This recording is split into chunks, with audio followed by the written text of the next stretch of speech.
प्रिय विद्यार्थियों नमस्कार। आपका शिव शक्ति क्लासेस पर हार्दिक स्वागत है। आज हम आपको कक्षा 8 विज्ञान बोर्ड संबंधी महत्वपूर्ण प्रश्नों का हल सहित बता रहे हैं, जिनमें पार्ट वाइज हमने महत्वपूर्ण प्रश्नों को लिया गया है।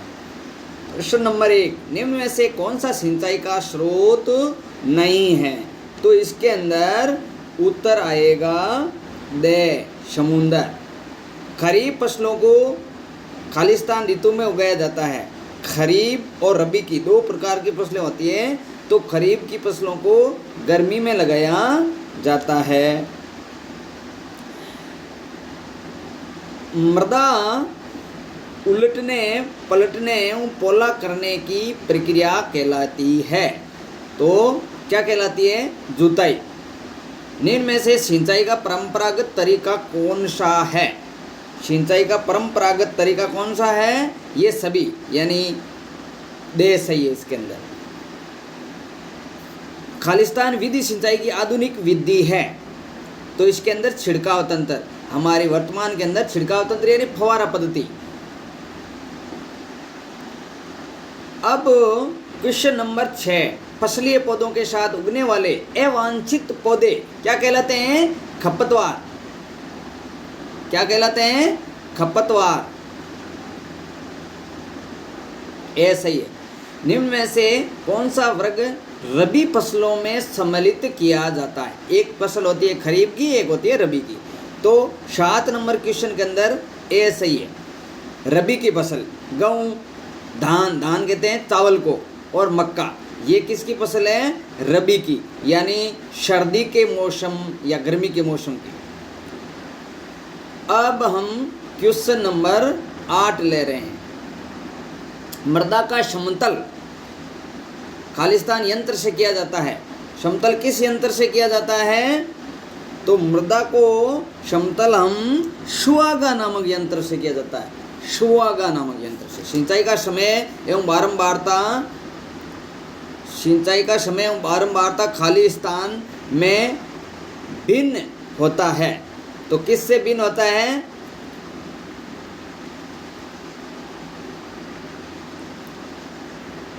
नम्मा क्वेश्चन, इसके अंदर उत्तर आएगा से, ऋतु से ऋतु। सिंचाई का समय बारंबारता ऋतु से ऋतु में भिन्न होता है।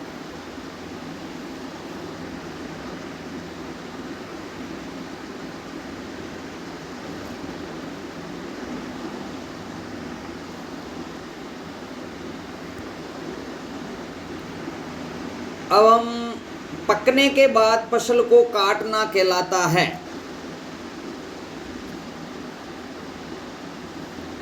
पकने के बाद फसल को काटना क्या कहलाता है? पकी हुई फसल को थ्रेसिंग करना, थ्रेसर में फसल निकालते हैं ना। काटी हुई फसल में दानों को भूसे से अलग करना कहलाता है।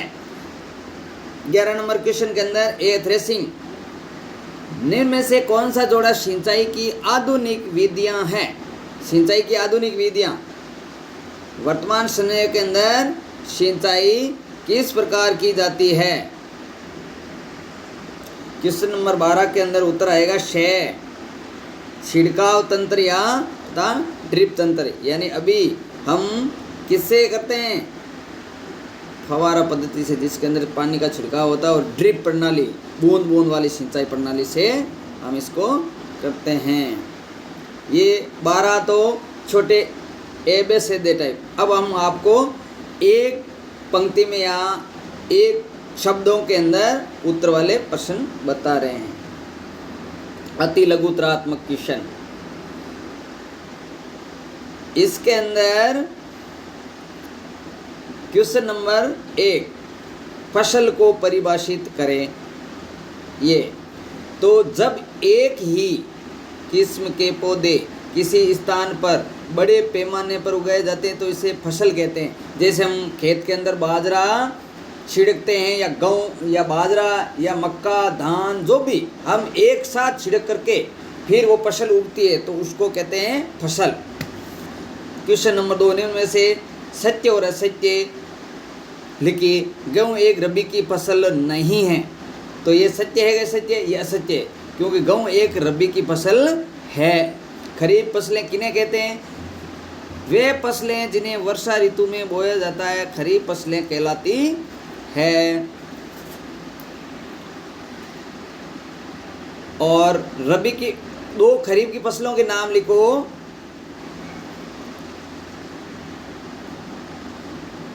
धान और कपास। धान किसको कहते हैं? धान कहते हैं चावल को। धान का क्या मतलब होता है? धान यानी चावल। चावल की फसल को धान कहते हैं। रबी फसलें किन्हें कहते हैं? शीत ऋतु में, शीत ऋतु में उगाई जाने वाली फसलें रबी की फसलें कहलाती है। दो रबी की फसलें, गेहूँ, सरसों, ये किसकी फसलें हैं?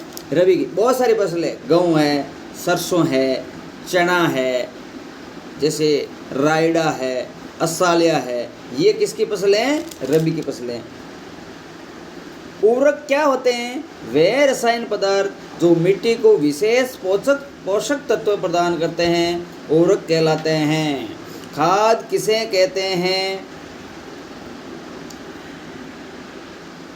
खाद व कार्बनिक पदार्थ होता है जो पादपों और जंतुओं के अपशिष्टों के गलने सड़ने से बनता है तथा मृदा को ह्यूमस प्रदान करता है। उर्वरकों के दो उदाहरण, उर्वरक यानी खाद, दो उदाहरण कौन सा है? एक यूरिया, एक अमोनियम सल्फेट। सिंचाई के कुछ स्रोतों के नाम लिखिए। सिंचाई के स्रोत, कुएं से, नलकूप से, तालाब से, झील से, नदियां, बांध, नहर, ये किसके हैं? स्रोत।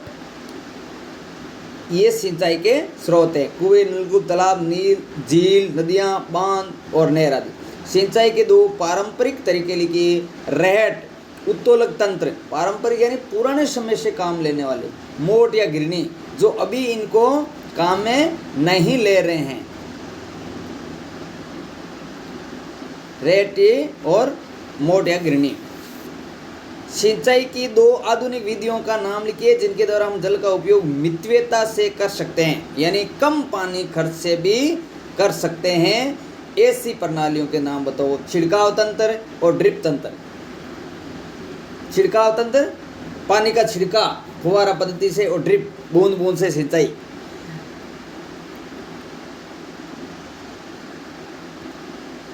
खपतवार क्या है? अवांछनीय पौधे जो प्राकृतिक रूप से फसल के साथ उगते हैं खपतवार कहलाते हैं, जिसके हम फसल का निनाण या गुड़ाई के द्वारा उनका नष्ट कर देते हैं। उन पौधों को बीच बीच में जो अवांछित पौधे उगते हैं उसे खरपतवार कहते हैं। खरपतवार की एक हानि लिखिए। खरपतवार फसलीय पौधों की पैदावार को कम करते हैं।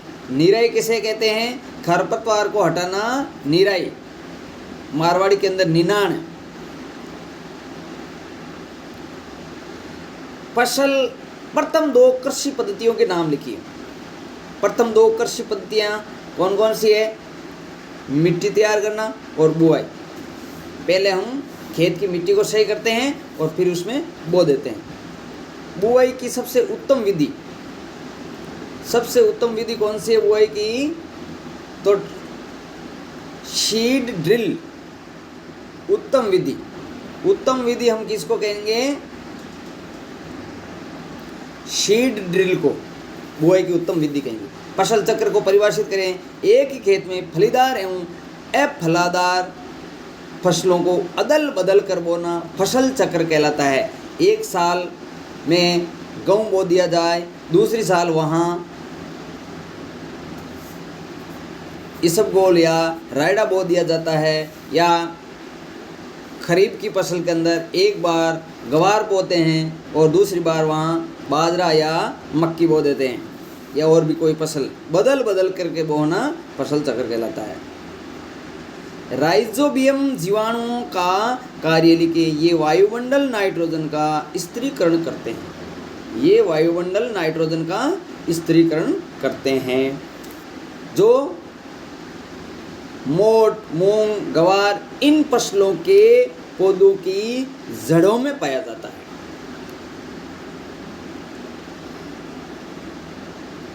खरपतवार नाशी क्या है?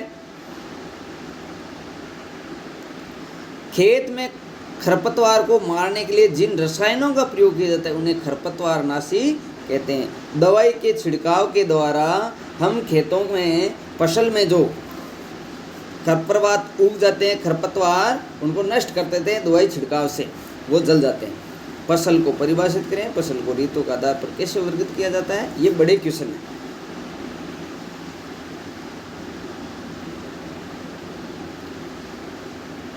अब हम एक पेपर एक पार्ट और हल करते हैं। छोटे छोटे क्वेश्चन हैं, हर पार्ट के हम ऐसा वीडियो बनाएंगे जिससे हमारा पूरा नॉलेज हो जाएगा। छोटे क्वेश्चन का चेचक के टीके की खोज किसने की? तो चेचक के टीके की खोज किसने की? एडवर्ड जेनर ने। एडवर्ड जेनर ने।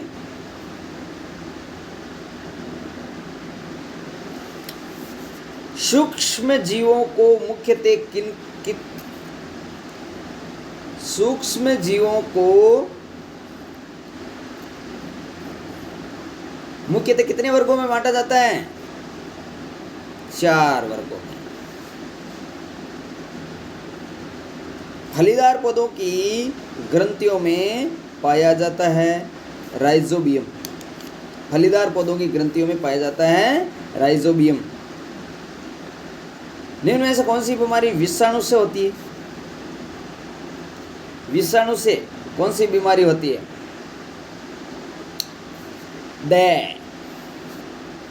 हेपेटाइट बी। तो विषाणु से कौन सी बीमारी होती है? Hepatitis A. वे औषधियां जो सूक्ष्म जीवों की वृद्धि को कम करती है कहलाती है प्रतिजैविक। चेचक के टीके की खोज किसने की? चेचक के टीके की खोज किसने की? एडवर्ड जेनर ने। क्वेश्चन नंबर 7, एडवर्ड जेनर ने खालिस्तान के टीके की खोज की तो चेचक के टीके की खोज की। संचारित रोगों का सबसे सामान्य वाहक क्या है? घरेलू मक्खी। निम्न में से कौन सी एंटीबायोटिक है? तो इसमें एंटीबायोटिक कौन सी आएगी?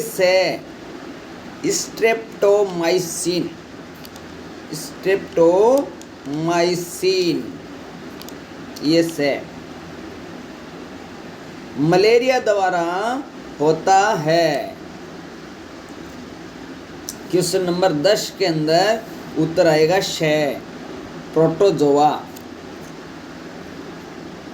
यीस्ट खालिस्तान के उत्पादन में लाभदायक है तो ये एल्कोहल के उत्पादन में, यीस्ट द्वारा एल्कोहल उत्पादन होता है। पेनिसिलिन की खोज किसने की थी? तो 12 नंबर के अंदर उत्तर आ जाएगा अलेक्जेंडर फ्लेमिंग ने। क्वेश्चन नंबर 13, लैक्टोबैसिलस में पाया जाता है दही। किसमें पाया जाता है? दही के अंदर। किण्वन की खोज लुई पास्चर ने की थी। उत्तर बे सही। वायुमंडल में